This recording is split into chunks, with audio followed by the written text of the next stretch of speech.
She took a DNA test to find her parents. The results revealed she wasn't human. Starfall Legacy. Lyra Novak stared at her reflection in the bathroom mirror, tilting her head as she examined the strange shimmer in her eyes, a peculiar opalescent quality that seemed to shift colors depending on the light. It wasn't normal. But then again, nothing about her had ever been normal. Lyra. You're going to be late for school. Diana Novak called from downstairs, her voice carrying the familiar mix of concern and exasperation that defined their relationship. Coming, Mom. Lyra replied, quickly tying her wavy copper hair into a messy bun. As she rushed down the stairs of their weathered beach house in Seaside Cove, she grabbed her backpack and the half-eaten toast her mother offered. Remember, college applications are due next week, Diana reminded her, brushing lint off Lyra's shoulder with maternal precision. And don't forget your inhaler. Lyra nodded, though she hadn't needed the inhaler in months. The doctors had diagnosed her with asthma years ago, but the symptoms had mysteriously disappeared, just like her childhood allergies and the scar from when she'd fallen off her bike at 12. Her body seemed to correct itself in ways that medical science couldn't explain. The cool Pacific breeze greeted her as she pedaled her bike along the coastal road towards Seaside High. The small town was just waking up, fishermen heading to their boats, shopkeepers raising awnings, and the lighthouse keeper making his way down from his night shift. It was picturesque, idyllic even, but Lyra had always felt like a visitor rather than a resident. Hey, Space Cadet. A familiar voice called as she locked her bike. Jasper Reed jogged toward her, his wild brown curls bouncing with each step. His NASA t-shirt stretched across his lanky frame, and his backpack was covered in pins from various science fiction conventions. Did you finish the physics homework? That quantum entanglement question was brutal. Yeah, it was simple enough once you applied the right formula, Lyra said, ignoring Jasper's astonished expression. Physics had always come naturally to her, as if the universe's laws were somehow encoded in her DNA. Simple. You're such a freak, Jasper laughed, throwing an arm around her shoulder as they walked inside. But that's why you're my best friend. Speaking of freaky things, did you think about what I suggested?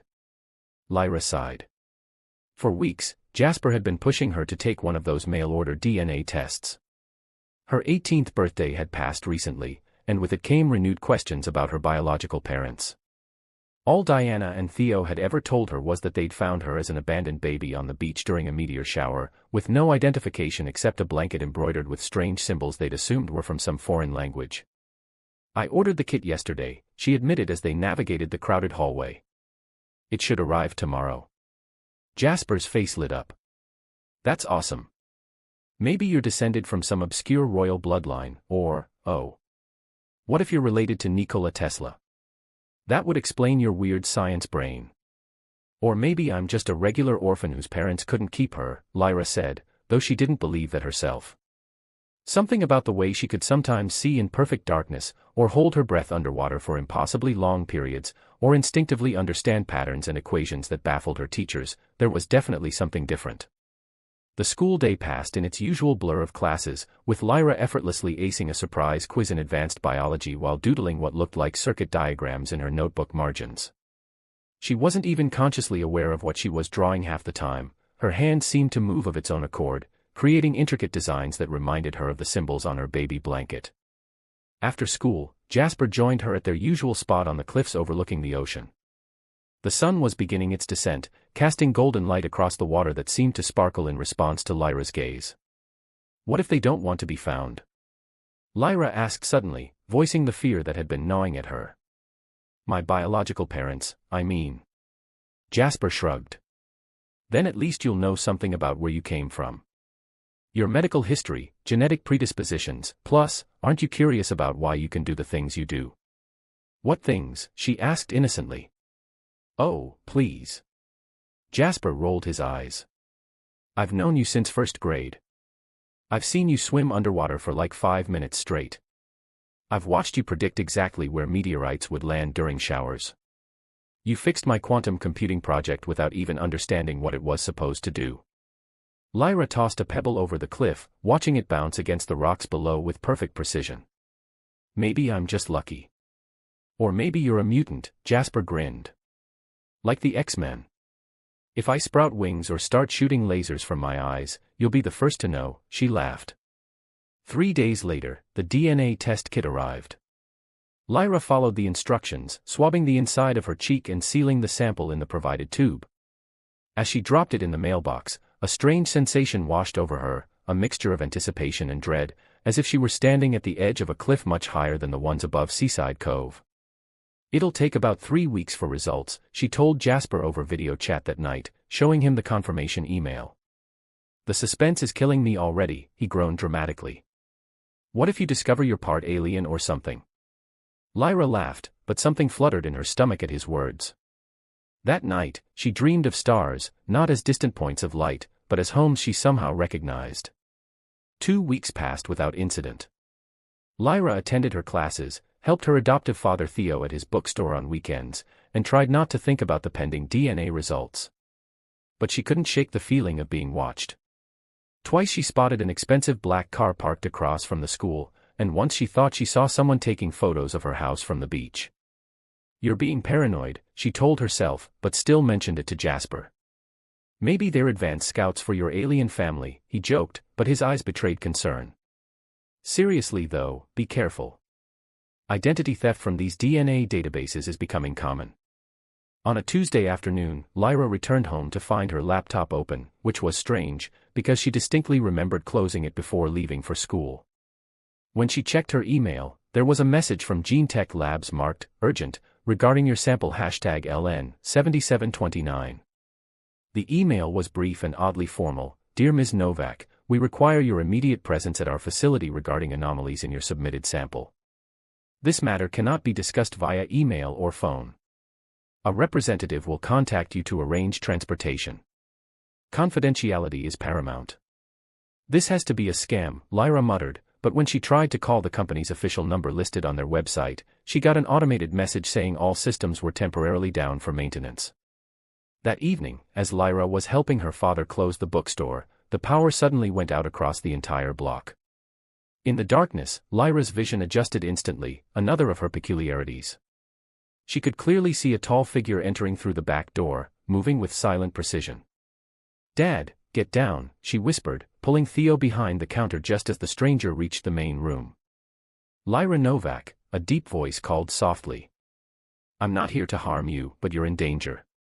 My name is Orion Blackwood. I need you to come with me right now. Like hell she will, Theo growled, reaching for the baseball bat he kept under the counter. The stranger, Orion, stepped forward into a shaft of moonlight coming through the window. He was striking, with sharp features and eyes that seemed to hold the same opalescent quality as Lyra's. He wore a leather jacket with strange metallic accents that caught the light oddly. Sir, with all due respect, GeneTech Labs was raided by government officials this morning. They're looking for her sample and all data related to it. He turned to Lyra. Your DNA test didn't come back inconclusive or unreadable, it came back non-human. Lyra felt the world tilt around her. That's impossible. Is it? Orion asked, his gaze intense. Haven't you always known you were different? The swimming, the healing, the intuitive understanding of advanced physics, these aren't coincidences or talents, Lyra. They're genetic traits. How do you know about that? She demanded. Because I'm like you, he replied, and as if to demonstrate, he raised his hand. A small sphere of light appeared above his palm, illuminating the darkened store with a soft blue glow. We are the last descendants of the Celestial Dynasty, an ancient civilization that sought refuge on Earth thousands of years ago. And right now, there are people, not human people, who will do anything to find you. As if on cue, the sound of screeching tires came from outside. Through the window, Lyra could see 3 black SUVs pulling up in front of the store. The Shadowers, Orion muttered. We need to leave. Now. Theo stepped between them. She's not going anywhere with you. Dad, Lyra said, placing a hand on his arm. Something deep inside her recognized the truth in Orion's words. I think he's right. I've always known I was different. Before Theo could argue further, the front window exploded inward. Through the rain of glass stepped a woman with pale skin and silver eyes, flanked by 2 men in tactical gear. Hello, little princess, the woman said, her voice carrying an accent Lyra had never heard before. "You've led us on quite the chase." Orion pushed Lyra behind him. "Nemesis. Still doing Zalter's dirty work, I see." The woman, Nemesis, smiled coldly. "The last heir of the celestial throne. How fitting that we find you hiding in a place filled with human fiction." She raised her hand, and Lyra watched in horror as the books on nearby shelves began to smoke and char without any visible flame. "Run!" Orion shouted, throwing something that exploded in a blinding flash of light. In the confusion, he grabbed Lyra's arm and pulled her toward the back door. "Your father will be safe, they only want you." As they burst out into the alley behind the store, Lyra heard Theo shouting her name. Her heart tore at leaving him, but something primal drove her forward. They sprinted down the narrow passage, emerging onto a side street where a motorcycle waited, its design unlike any she'd seen before. "Get on," Orion commanded, swinging his leg over the seat. The engine started without a key, responding instead to his touch on what looked like an embedded crystal in the control panel. As they sped away from the only home she'd ever known, Lyra clung to this stranger who claimed to be like her, this person who had just confirmed what she'd secretly suspected her entire life. She wasn't human. And nothing would ever be the same again. Cosmic awakening. The motorcycle hummed beneath them, its engine emitting a strange harmonic purr unlike any vehicle Lyra had ever heard. They sped along the coastal highway, the ocean a dark expanse to their right, mountains rising to their left. Her mind raced faster than the bizarre machine carrying them away from everything she'd known. "Where are we going?" Lyra shouted over the wind, her copper hair whipping wildly behind her. "Sanctuary," Orion replied, his voice somehow clear despite the rush of air. "A place where others like us have gathered for centuries." As they rounded a curve, Orion suddenly veered off the highway onto a barely visible dirt road that wound steeply into the mountains. The motorcycle's headlight illuminated a path that seemed to disappear into dense forest, yet Orion navigated it with confidence.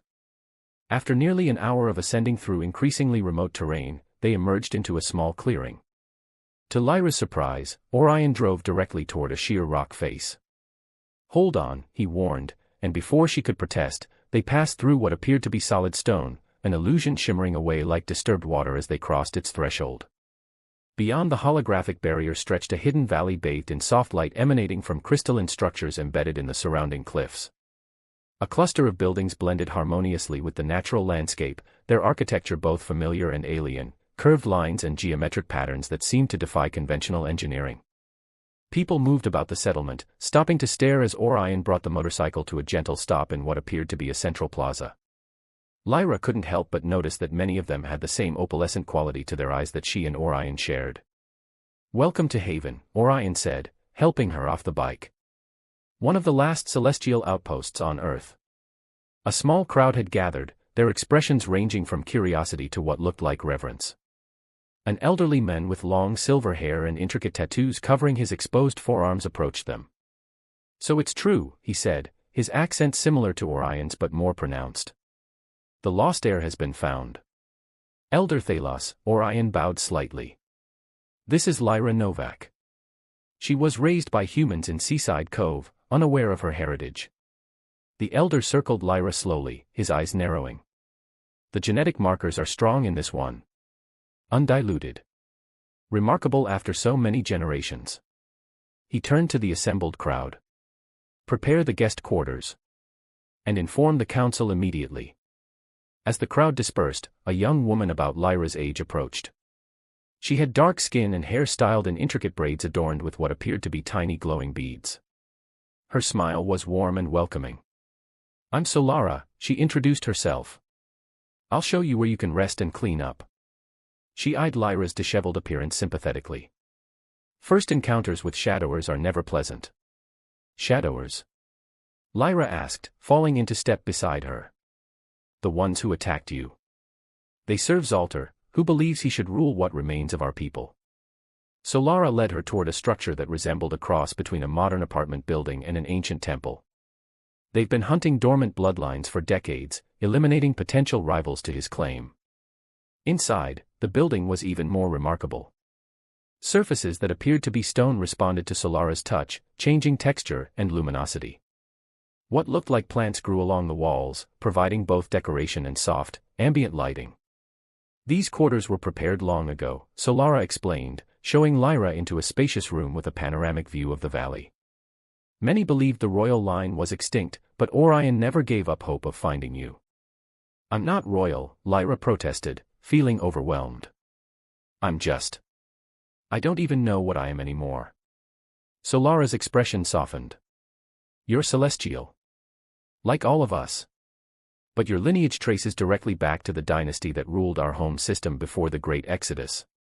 She gestured to a clothing storage unit. There are fresh clothes here. Rest now. Tomorrow will bring many answers. After Solara left, Lyra explored the room, finding everything both alien and intuitive. The shower responded to thought rather than touch, the water temperature and pressure adjusting perfectly to her preferences. The clothing in the storage unit seemed to shift slightly as she handled it, adapting to her measurements. Exhausted, she finally collapsed onto the bed, which conformed to her body like an embrace. Despite her racing thoughts, sleep claimed her almost instantly. Her dreams were filled with unfamiliar stars and crystalline cities floating among clouds of impossible colors. Morning arrived with soft chimes and gradually brightening light. Lyra dressed in the provided clothing, a comfortable tunic and fitted pants made of material that felt like a cross between silk and something entirely unknown. Both were deep blue with subtle geometric patterns that seemed to shift when she wasn't looking directly at them. A knock at her door revealed Solara, bearing what appeared to be breakfast, fruits and bread-like items on a tray. Did you rest well? She asked, setting the tray on a small table. As well as could be expected after learning I'm an alien, Lyra replied, sampling what looked like a cross between a peach and a star fruit. It tasted like sunshine might, if sunshine had a flavor. Solara laughed. You'll adjust. We all did. Most of us here are several generations removed from the original refugees, born on Earth but carrying celestial DNA. As they ate, Solara explained more about Haven. The settlement had been established nearly 300 years ago, hidden from human detection through advanced technology. There were similar sanctuaries around the world, each housing between 50 and 100 celestials. And why was I abandoned? Lyra asked finally, voicing the question that had haunted her for years. Solara's expression grew serious. You weren't abandoned, you were hidden. Your parents were the last known members of the royal bloodline. When the Shadowers found them 18 years ago, they managed to place you with human guardians before they were. She paused. Before they were taken. They're dead. It wasn't a question.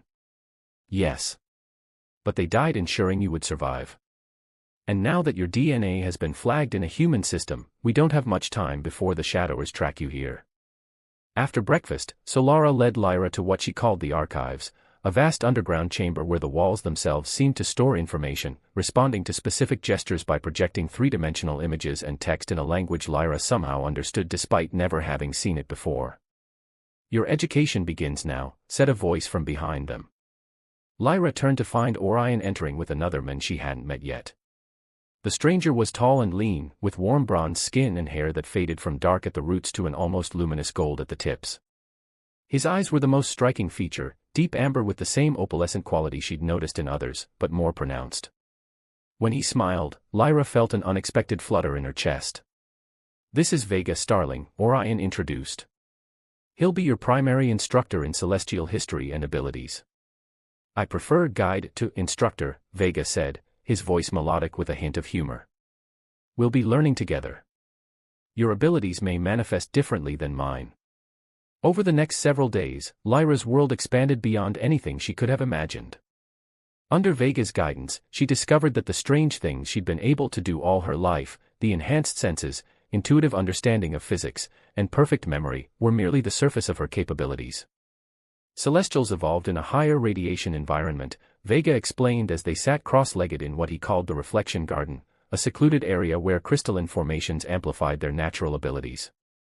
Our cellular structure processes energy differently than humans. He demonstrated by holding his palm toward one of the crystals, which responded by emitting a soft glow that intensified until light danced between his fingers like liquid. Your royal bloodline carries even stronger connections to these energies. Lyra tried to mimic his gesture, feeling foolish until a tingling sensation began in her fingertips. To her astonishment, not only did the nearest crystal respond, but all the formations in the garden suddenly pulsed with light, creating a synchronized harmonic resonance that made Vega's eyes widen. "That's unprecedented," he whispered. The dynasty's connection to the core technologies was always stronger, but this training with Vega quickly became Lyra's favorite part of each day. Unlike Orion, who remained formal and somewhat distant, or Elder Thalos, who treated her with reverent caution, Vega approached her as a person rather than a symbol or asset. He made her laugh with stories of his childhood mishaps while learning to control his abilities. He introduced her to other young Celestials in Haven, including his jovial roommate Deneb and the fiercely intelligent twins Astra and Phoenix. 2 weeks into her stay, Vega took Lyra hiking to a secluded waterfall hidden deep in the valley. The water cascaded over crystals similar to those in the garden, creating rainbows that seemed to contain colors Lyra had never seen before. "This is my favorite place," Vega admitted, sitting beside her on a smooth stone at the pool's edge. "When the burdens of being different feel too heavy, this reminds me of the beauty that comes with our heritage." "Do you ever wish you were just normal?" Lyra asked, trailing her fingers through the water, which responded by swirling in complex patterns around her hand. "Normal is relative," he replied with a smile. "But I understand what you mean. There are days I envy humans their simplicity. And their stability," Lyra added. "No one's hunting them for their DNA." Vega's expression turned serious. "Actually, humans have a long history of persecuting each other for genetic differences. We're not so different in our flaws." They sat in comfortable silence for a while, the only sound the rushing water and distant birdsong. "I've been meaning to ask," Lyra finally said. "Your name, Vega. That's a star in the human catalog." He nodded, a mischievous glint in his eye. "Many of us choose star names when we come of age. It's our way of honoring our origins while embracing our lives here." He leaned slightly closer. "Want to know a secret? I chose Vega because it's visible from Earth all summer long. Some part of me liked the idea of always being watchful, even if only as a namesake." The intimacy of this confession made Lyra's heart race. Without thinking, she moved closer until their shoulders touched.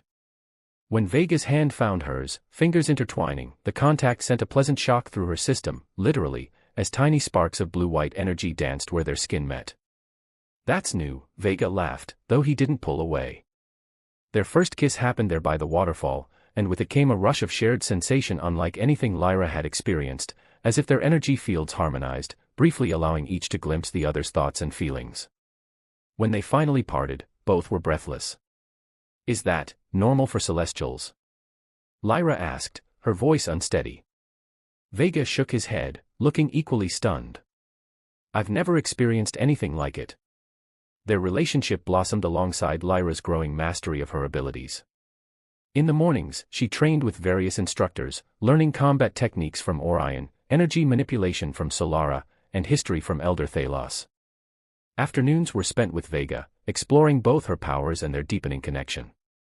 Evenings brought community gatherings where Lyra slowly began to feel at home among these people who shared her heritage. She learned their customs, their music, which utilized frequencies beyond human hearing, and their stories of a home world she'd never seen. But shadows loomed over her newfound happiness. Reports reached Haven of increased shadower activity in nearby human settlements. Security measures intensified. Scouts were posted at the valley's perimeter, and combat drills became more frequent. "They're preparing for something," Orion confided during one of their training sessions, after demonstrating a particularly complex defensive technique. "Our intelligence suggests Zaltar himself may have arrived on Earth. Why are they so determined to find me?" Lyra asked, executing the move he'd shown her with perfect precision. "Because of what you can activate," he replied grimly. The Celestial dynasty didn't just rule through bloodline, they created technologies genetically keyed to their DNA. Technologies that could either save or destroy what remains of our civilization. That night, unable to sleep, Lyra wandered to the archives. As she approached the central chamber, she heard voices arguing in hushed tones. Instinctively, she pressed herself against the wall, enhancing her hearing, another ability she'd been honing. "Can't keep her hidden forever," came Elder Thalos's voice. "If she's truly the key, we must act before Zaltar finds her." "She's not ready," Vega protested. "You're talking about using her like a tool." I'm talking about fulfilling her destiny, the elder replied sharply. The wellspring chamber has remained dormant for centuries, waiting for royal DNA. With it activated, we could finally send the beacon, call the scattered fleets home. Or you could expose our location to every shadower on the planet, came Orion's measured voice. We don't know if the chamber still functions as intended. The texts are fragmentary at best. A fourth voice joined the conversation, one Lyra didn't recognize, cold and precise. Time has run out for debate. Our perimeter was breached this afternoon. They'll be here by dawn. Silence fell, heavy with implication. Then we evacuate, Orion said firmly. We've done it before. And go where? The unknown voice asked. This is the last large sanctuary in this hemisphere. The others won't take us all, resources are already strained. Zethra is right, Elder Thalos sighed. We must make our stand here. With the air. Lyra stepped into the doorway, making her presence known. If I'm the key to everyone's safety, then tell me what I need to do. All eyes turned to her, Elder Thalos looking grim but satisfied, Orion calculating, Vega concerned, and the fourth speaker, a severe-looking woman with steel-gray hair and eyes like polished metal, studying her with clinical interest. The wellspring chamber, she said finally. Show me.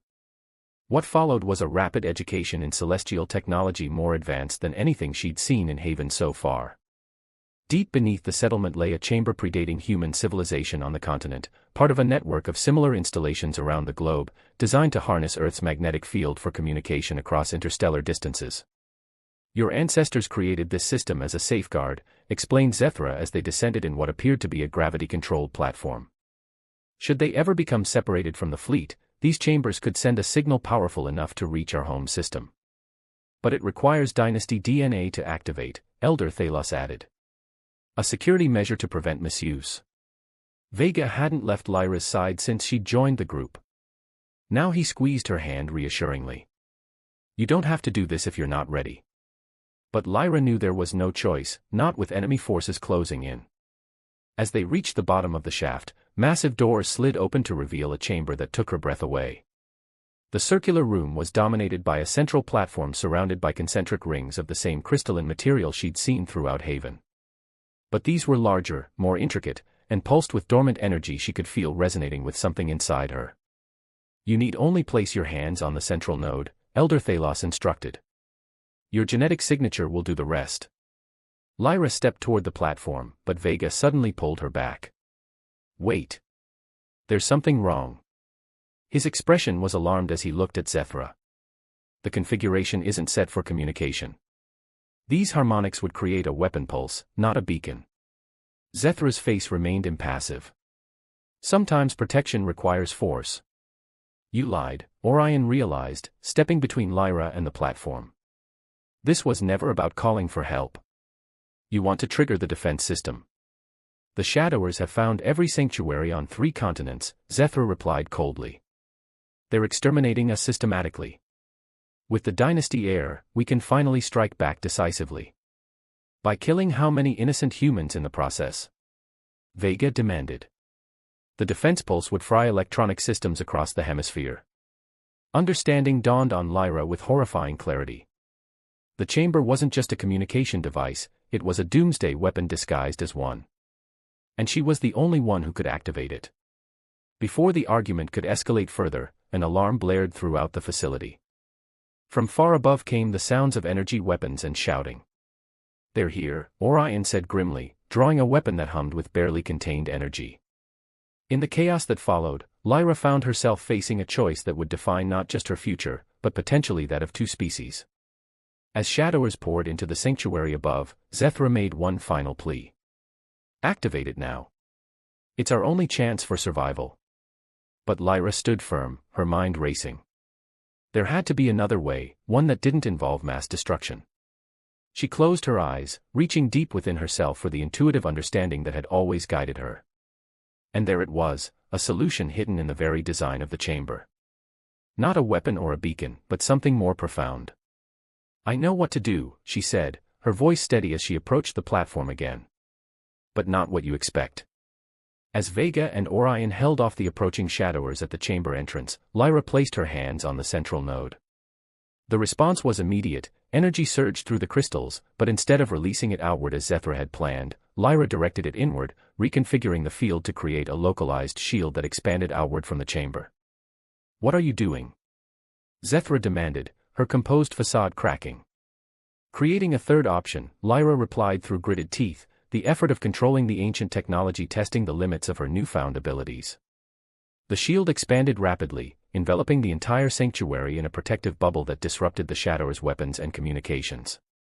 Within its boundary, Lyra could sense every celestial presence, and every Shadower infiltrator, including one standing right beside her. "Hello, Nemesis," she said without turning, feeling the distinctive energy signature of the woman who had attacked the bookstore. Or should I say, Zethra? The gray-haired woman's appearance shimmered and fell away, revealing the pale-skinned Shadower leader. "Clever little princess," she snarled. "But not clever enough. This shield won't hold forever." "It doesn't need to," Lyra replied. "Just long enough for everyone to see the truth." Through her connection to the chamber, Lyra projected images throughout the sanctuary, memories extracted from Nemesis's own mind showing Zaltar's true plan. Not to rule the remaining Celestials, but to steal their technology and sell it to the highest human bidders, regardless of the consequences. "There's been enough deception," Lyra announced, her voice carrying to every corner of Haven through the crystalline network. "Celestial or Shadower, we're all survivors of the same lost world. The only difference is the stories we've been told." As the shield pulsed around them, bathing everything in soft light, Lyra made her decision. Not to flee, not to fight, but to build something new. With Vega at her side and Orion standing guard, she began the process of reprogramming the ancient technology, not as a weapon or a distress call, but as a unifying force. In that moment, standing at the nexus of her newfound heritage and her human upbringing, Lyra embraced her dual nature. She wasn't just the last heir of a fallen dynasty or an adopted human girl from Seaside Cove. She was something entirely new, a bridge between worlds. And as dawn broke over the hidden valley, the first light of a new beginning shone on her face, the face of someone who had taken a test to find her parents and discovered instead her destiny among the stars.